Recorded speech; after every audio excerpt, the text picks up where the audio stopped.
ओम शांति।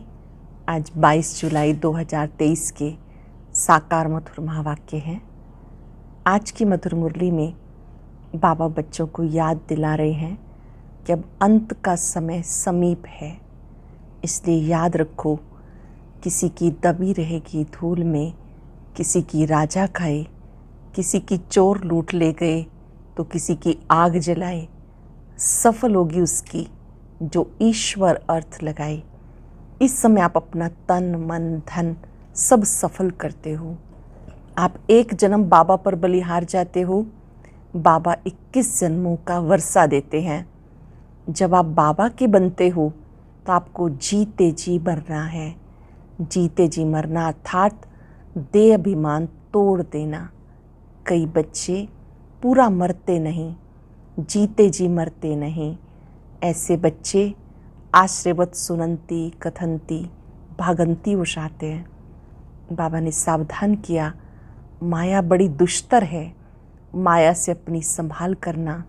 आपके 5 विकारों से युद्ध है।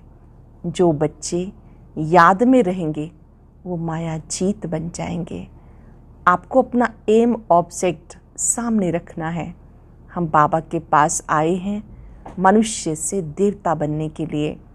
बाबा के पास जब आते हैं, बाबा का बनते हैं, ये ईश्वरीय बचपन है। कोई 3 मास का बच्चा है, कोई 4 मास का बच्चा है। जिस दिन हमने बाबा को पहचाना तब से हमारी ज्ञान आयु शुरू हो जाती है। अब बाबा ने कहा, जब बाप के बने हो तो बाबा का साथ और हाथ नहीं छोड़ना है। सुनते हैं बाबा के मधुर बोल। बाबा ने कहा, मीठे बच्चे, आप हुए मर गई दुनिया, बाप का बनना अर्थात देह अभिमान टूटना। एक बाप के सिवाय कुछ भी याद ना आए। आप हुए मर गई दुनिया, बाप का बनना अर्थात देह अभिमान टूटना। बाप के सिवाय कुछ भी याद ना आए। क्वेश्चन है, अंत का समय समीप देखते हुए कौन सा स्लोगन याद रखना है? अंत का समय समीप देखते हुए कौन सा स्लोगन याद रखना है?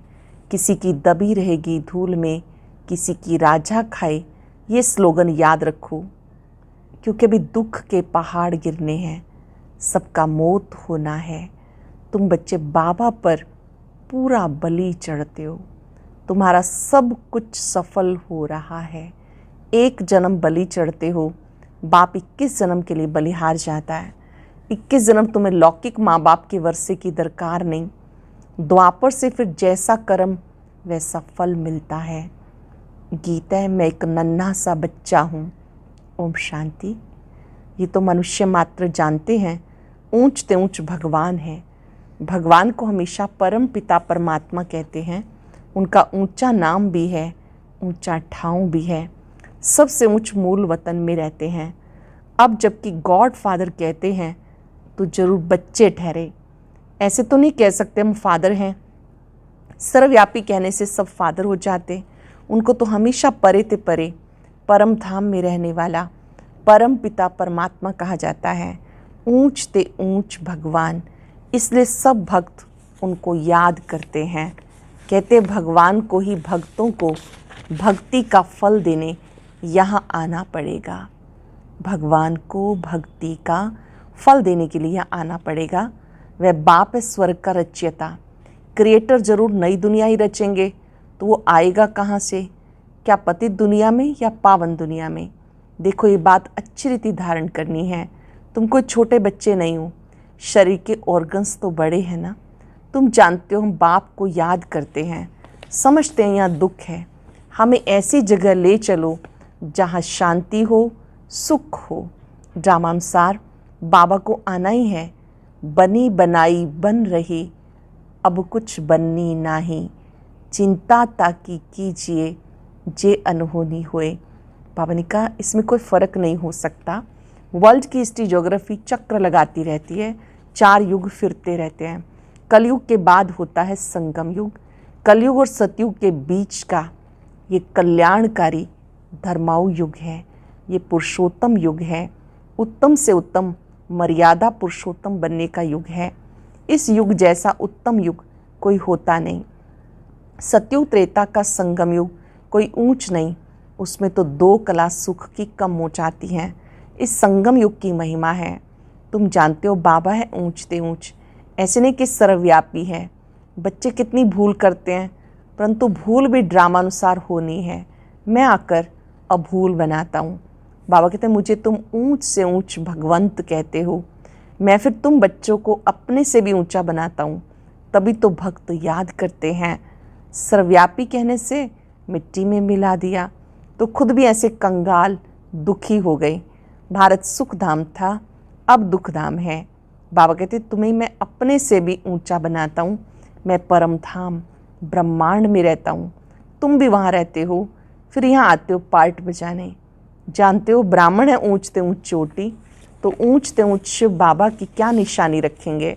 वो तो एक स्टार है, जैसे आत्मा वैसे ही परमात्मा। चमकता है भ्रिकुटी के बीच में अजब सितारा। आत्मा का रूप है ये स्टार, ये बना बनाया ड्रामा है। इसमें सब आत्माएं ब्रह्मांड निराकारी झाड़ में रहती हैं, जिसको निर्वाण धाम कहा जाता। आत्माएं निराकारी दुनिया स्वीट होम से यहाँ आती हैं। अभी तो दुख धाम है, कितने पार्टीशन है। सत्युग में कोई पार्टीशन नहीं था, भारत ही ऊंच खंड था। बाबा को सत्य कहा जाता। बाबा कहते मैं सचखंड स्थापन करने आता हूँ। ज़रूर नई दुनिया स्थापन कर पुरानी को मिटाना पड़े। अभी दुख के पहाड़ गिरने वाले हैं, किसी की दबी रहेगी धूल में। वह भी समझते हैं हम जो बॉम्ब्स बनाए आपस में आंख दिखाते हैं, आखिर खात्मा तो ज़रूर होना है, परंतु पता नहीं कौन प्रेरक है जो ऐसी चीज़ बनवा रहे हैं। गीता में भी है पेट से मूसल निकाले, अर्थात मिसाइल्स का आविष्कार किया। यह बुद्धि की बातें। बॉम्ब्स निकालते हैं अपने नेशन का विनाश करने। यादव कौरव पांडव 3 सेनाएं हैं। यादव कौरव लड़के खत्म हुए, बाकी कौरवों पांडवों की कोई लड़ाई नहीं होती। तुम्हारी कोई से युद्ध नहीं, तुम वो योग बल वाले राज ऋषि सन्यासी हैं, हठ योग ऋषि। वह शंकराचार्य और वो शिवाचार्य। श्री कृष्ण आचार्य नहीं कहेंगे, वो अब नॉलेज ले रहा है फिर सो श्री कृष्ण बनने के लिए। ये राजधानी स्थापन हो रही है। तुम पतित कांटों से दैवी फूल बन रहे हो। गीत में भी सुना, आओ अजामिल जैसे पापियों का उद्धार करो। गाया जाता पतित पावन वही सतगुरु है जो तुम्हें नर से नारायण राजाओं का भी राजा बनाते हैं। यह एम ऑब्जेक्ट, नर से नारायण बनना, नारी से श्री लक्ष्मी बनना, ये एम ऑब्जेक्ट है। ये पाठशाला है, इसमें हम नर से नारायण नारी से लक्ष्मी बनते हैं। इसमें अंधश्रद्धा की बात नहीं। स्कूलों में एम ऑब्जेक्ट होती है ना। तुम बाबा के पास आए हो बेहद का वर्षा लेने, वहाँ का वर्षा यहाँ लेना होता है। वो है ही सुख धाम और ये है दुख धाम। गीत में भी सुना, मैं छोटा सा बच्चा हूँ। तुम बच्चे हो ना, कोई 25 वर्ष का, कोई 20 वर्ष का। बाबा कहते एक दिन का बच्चा भी वर्षा ले सकता है। किसी को ज्ञान में 25 वर्ष हुए, किसी को 20 हुए, किसी को एक ही दिन हुआ, अभी भी कोर्स ही किया है, तो भी बाबा से वर्षा ले सकता है। बेहद का बाप फिर भारत को हीरे जैसा बनाने आया है। सत्युग में कितने हीरे जवाहरात के महल थे, बात मत पूछो। फिर जब भक्ति शुरू होती है तो पतित राजाएं बैठ सोमनाथ जैसा मंदिर बनाते। राजाओं के पास मंदिर होते। आजकल तो बहुत मंदिर बनाते रहते। सबसे मुख्य मंदिर किसने बनाया होगा? जो पूज्य से पुजारी बनते हैं, जरूर उन्होंने बनाया होगा। आप ही पूज्य आप ही पुजारी, ये महिमा परम पिता परमात्मा की नहीं, उनकी महिमा सबसे न्यारी है। हर एक मनुष्य की महिमा अलग होती है। ऊंचते ऊंच महिमा है बाप की, जिससे तुम 21 जन्म का वर्षा पाते हो। द्वापर से लेकर तुम लौकिक बाप का बच्चा बन जैसे जैसे कर्म करते हो ऐसा जन्म लेते हो। धन दान करने से एक जन्म अल्पकाल का सुख मिल सकता है। राजाएं भी तो रोगी बनते हैं ना। स्वर्ग में तुम रोगी नहीं बनते हो। तुम्हारी एवरेज 150 वर्ष आयु रहती है। कितने हेल्दी रहते हो। बीमारी दुख आदि का नाम नहीं। शिव बाबा बच्चों के लिए सौगात लाते हैं। इसको हथेली पर बहिश्त कहा जाता। पुरुषार्थ करना चाहिए, चाहे सूर्यवंशी बनो चाहे चंद्रवंशी बनो, चाहे साहूकार प्रजा, एम ऑब्जेक्ट तो है श्री कृष्ण जैसा बनना। एम ऑब्जेक्ट क्या है? श्री कृष्ण जैसा बनना। बाकी श्री कृष्ण वाच तो कभी हुआ ही नहीं, ये तो भगवानुवाच है। समझाया जाता ये रुद्र ज्ञान यज्ञ राजस्व अर्थात स्वराज्य प्राप्त करने के लिए शास्त्रों में बड़ी कहानी लिख दी। बाप पर बलि चढ़ने से बाबा 21 जन्म बलि चढ़ते हैं। अभी आप बाबा पे कुर्बान जाते हो, फिर 21 जन्म बाबा कुर्बान जाते। बाबा तुम बच्चों को ऊंच से ऊंच बनाते, ब्रह्मांड में रहने वाले ब्रह्मांड के मालिक ठहरे ना। फिर तुम विश्व के मालिक बनते हो। मैं विश्व का मालिक नहीं बनता हूँ, मैं तुम्हें बनाने आता हूँ। तुम कहते हो पतित पावन आओ, आकर पावन बनाओ। फिर सर्वव्यापी कैसे ठहरा? सदगति दाता पतित पावन एक बाप है। इस समय सब तमो प्रधान बन गए। सतो रजो तमो से सबको पास करना ही है। हर चीज़ पहले सतो प्रधान होती है, फिर तमो प्रधान। सत्युग में भी देवी देवताएं सतो प्रधान, फिर त्रेता में सतो राम राज्य क्षत्रिय, फिर रजो में वैश्य, तमो में शूद्र, ये वर्ण हैं। विराट रूप में देवता क्षत्रिय वैश्य शूद्र दिखाते हैं। बाप और ब्राह्मण गुम कर देते। तुम ब्राह्मण देवताओं से भी ऊंचो, क्योंकि तुम भारत की ऊंची सेवा करते हो। आप ब्राह्मण देवताओं से ऊंच क्यों हो? क्योंकि भारत की ऊंची सेवा करते हो। तुम उस श्रीमत पर श्रेष्ठ ते श्रेष्ठ ऊंच ते ऊंच भगवान की मत मिलती है, जिससे तुम श्री लक्ष्मी नारायण बनते हो श्री श्री शिव बाबा द्वारा। फिर माया का प्रवेश होता है, तुम आसुरी बन जाते हो। शिव बाबा आते हैं, ज्ञान देते हैं, फिर माया का प्रवेश होता है, आसुरी बन जाते हो। कल्प कल्प बाबा ऐसे आके समझाते। बाबा ने ज्ञान का कलश तुम माताओं पे रखा है, मनुष्य से देवता बनाने के लिए। सन्यासी तो माताओं को नरक का द्वार समझते, निंदा करते, फिर आकर उन्हीं माताओं से भीख मांगते, फिर कर्जा चढ़ जाता। इसलिए पुनर्जन्म फिर भी गृहस्थियों के पास ले फिर सन्यास करते हैं। पुनर्जन्म नहीं लेते तो फिर इतने ढेर सन्यासी कहाँ से आते? भारत पवित्र था, संपूर्ण निर्विकारी दुनिया कहा जाता।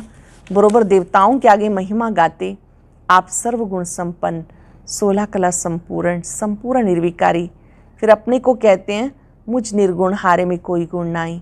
सर्वगुण संपन्न, ये शिव बाबा की महिमा नहीं, ये देवताओं की महिमा है। परंतु तुम्हारा ज्ञान, पूरा ज्ञान ना होने के कारण श्री राम सीता के आगे भी ये महिमा कर देते, शिव जयंती मनाते, परंतु समझते कुछ नहीं। तो बाबा कहते तुम्हारा ज्ञान का तीसरा नेत्र खुलता है। देवताओं को तीसरा नेत्र नहीं होता। चित्रों में देवताओं को दिखाते हैं, वास्तव में तुम्हारा है। ये तीसरा नेत्र ब्राह्मणों का है। तीसरा नेत्र खुला फिर बंद भी हो जाता है। आश्रयवत सुनंती पश्यंती, औरों को सुनावंती, फिर भी भागंती हो जाते। बहुत अच्छे अच्छे बच्चे माया से हारते हैं। बाप युद्ध कराते हैं 5 विकारों पर जीत पहनाने के लिए, बाकी और युद्ध तो है नहीं। तुम अब हो ब्रह्मावंशी, फिर देवता बनेंगे। अब शूद्र से ब्राह्मण वर्ण में आए हो। इस समय सृष्टि का चक्र पूरा बुद्धि में है, नाटक पूरा होता। बाबा ले जाने आए हैं। माया ने सबको पतित बना दिया। बाबा कहते योग अग्नि से तुम विकर्मा जीत बनो, इसी में मेहनत है। योग अग्नि से विकर्मा जीत बन जाओ, इसमें मेहनत है। और कुछ करना नहीं, बाबा को याद करना है। बाबा हम आपके थे, आपने हमें फिर सतयुग में भेजा, पुनर्जन्म सतयुग में लेते रहे, फिर त्रेता में आए तो पुनर्जन्म त्रेता में लिए। इसको भी बाप कहते तुम अपने जन्मों को नहीं जानते, मैं बताता हूँ। ब्रह्मा बाबा को भी शिव बाबा कहते हैं तुम अपने जन्मों को नहीं जानते, मैं बताता हूँ। मनुष्य 84 जन्म कैसे लेते हैं? 84 लाख की तो बात ही नहीं हो सकती। कल्प की आयु ही 5000 वर्ष है। इन शास्त्रों ने तुम्हें घोर नींद में सुला दिया, अब बाबा ने तुम्हें जगाया। संगम युग पर बाबा हमें जगाते हैं। तुम जागकर बाप से वर्षा ले रहे हो। तुम छोटे बच्चे हो, कोई 3 मास का, कोई 4 मास का। तुम ईश्वर के बनते हो, फिर आप मुए मर गई दुनिया। बाप का बनते हैं तो देह अभिमान टूट जाता है। बाबा कहते शरीर में रहते हुए, ग्रस्त व्यवहार में रहते, कमल फूल समान रहो। सत्युग में तुम पवित्र संबंध में थे, अब अपवित्र गृहस्थ धर्म वाले बन गए। तुम देवी देवता धर्म वाले ही 84 जन्म लेते हो। भक्ति भी तुम शुरू करते हो। पूज्य से पुजारी तुम ही बनते हो। भक्ति भी तुम शुरू करते हो। पहले तुम अव्यभिचारी भक्ति करते, अब भक्ति भी व्यभिचारी हो गई। फिर तुम्हें बाप से वर्षा मिलता। बाप को आना भी संगम युग पर होता है। पूरे 5,000 वर्ष में एक बार पुरुषोत्तम संगम पर बाबा आते हैं। युगे युगे कहने से 4 युग कहो ना, फिर 24 अवतार, कचमच अवतार कैसे हो सकता है? God is one. रचयिता भी एक है, उसकी रचना भी एक है।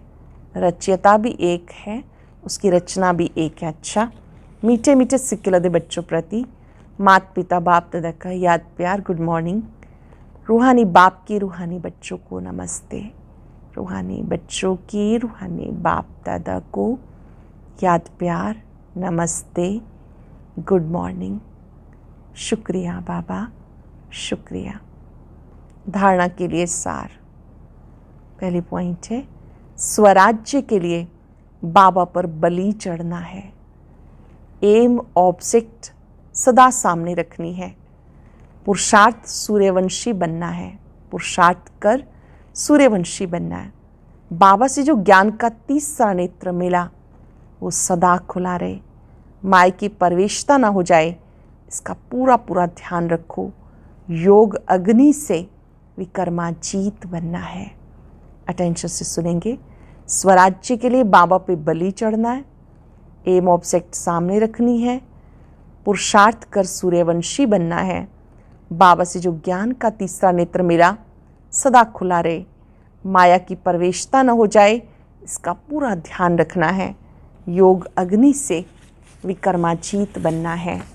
वरदान सर्व संबंधों से बाप को अपना बनाकर एक रस रहने वाले नष्टो मोहा स्मृति स्वरूप भव। सर्व संबंधों से बाप को अपना बनाकर एक रस रहने वाले नष्टो मोहा स्मृति स्वरूप भव। नष्टो मोहा स्मृति स्वरूप बनने के लिए सर्व संबंधों से बाबा को अपना बनाओ। किसी भी दैहिक संबंध में बुद्धि का लगाव ना हो। अगर कहीं भी लगाव होगा तो बुद्धि भटकेगी। बैठेंगे बाबा की याद में, याद वही आएगा जिसमें मोह होगा। किसका मोह पैसे में होता, किसका जेवर में, किसका किसी संबंध में। जहाँ भी होगा वहाँ बुद्धि जाएगी। अगर बार बार बुद्धि जाती है तो एक रस नहीं रह सकते। ध्यान से सुनेंगे। नष्टो मोहा स्मृति स्वरूप बनने के लिए सर्व संबंधों से बाबा को अपना बनाओ। किसी भी दैहिक संबंध में बुद्धि का लगाव ना हो। अगर कहीं भी लगाव होगा तो बुद्धि भटकेगी। बैठेंगे बाबा को याद करने, याद वही आएगा जिसमें मोह होगा। किसका मोह पैसे में होता, किसी का जेवर में, किसका किसी संबंध में। जहाँ भी होगा वहाँ बुद्धि जाएगी। बार बार अगर बुद्धि चाहती है तो एक रस नहीं रह सकते हैं। स्लोगन है, प्रकृति को दासी बना लो तो उदासी दूर भाग जाएगी। प्रकृति को दासी बनाओ तो उदासी दूर भाग जाएगी। आज याद रखेंगे, मैं नष्टो मोहा स्मृति स्वरूप आत्मा हूँ। स्वीकार करें, मेरे सभी संबंध सर्वशक्तिवान से हैं। बाबा मेरे पिता, शिक्षक, सतगुरु हैं। जो कुछ है सब कुछ वही है। बाबा से शक्तियाँ ले। बाबा ने जो स्मृतियाँ दिलाई उनका स्वरूप बन जाए। मेरे सभी संबंध सर्वशक्तिवान से हैं। मेरा मोह एक बाप से है। शुक्रिया बाबा, आपने हमें नष्टो मोहा बनना सिखाया। बाबा की किरणों में इतनी ताकत है जो सब तरफ से मोह नष्ट करके स्मृति स्वरूप बना देती हैं। मैं नष्टो मोहा स्मृति स्वरूप आत्मा हूँ। शुक्रिया बाबा, शुक्रिया। और अब सुनते हैं आज का अव्यक्त ज्ञान मोती।